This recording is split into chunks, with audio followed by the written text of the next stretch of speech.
The statements we're about to show you are from the Holy Qur'An, and is said to be the official, unchanged, pure word of God, revealed over 1400 years ago.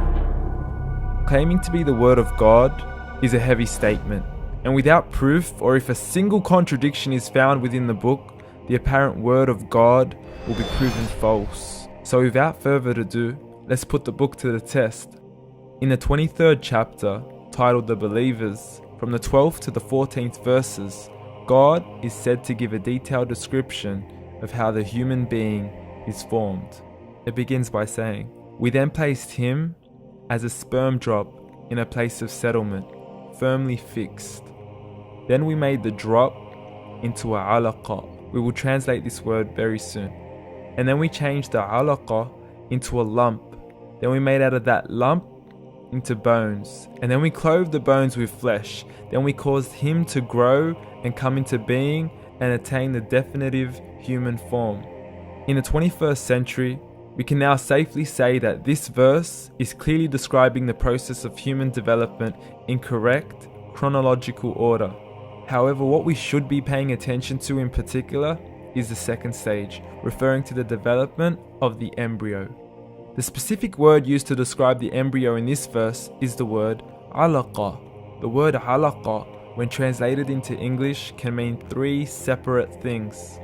Firstly, a blood clot, or to be suspended, that is to be hanging or clinging to something, or thirdly and finally, a leech. Now, all three definitions don't come anywhere near what we perceive to be the human embryo. So, why are these words used, and what significance do they share with the human embryo? Can the embryo be described as a blood clot? Well, what do you think? In the 3rd week of embryonic development, a tubular heart joins with the blood vessels to form a primordial cardiovascular system, and by the end of the 3rd week, the blood is circulating and the heart begins to beat on day 21. The first thing that comes to mind in regards to being suspended or hanging is the umbilical cord. But we can't use that example because we are simply referring to step 2, before the baby has even formed. But we now know today that the umbilical cord is formed from the connecting stalk. And the connecting stalk is formed as soon as the embryo is formed. The embryo's connecting stalk has even been described by John Allen and Beverly Kramer as an object to suspend the developing embryo in the extra-embryonic column. So an embryo is suspended and does have a strong resemblance with the blood clot.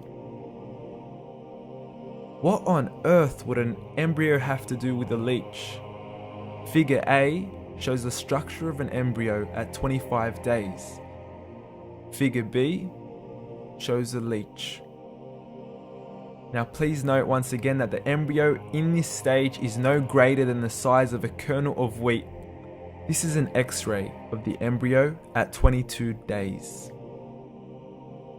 This is the internal structure of a leech. It's mind-blowing stuff, but you still haven't seen anything yet.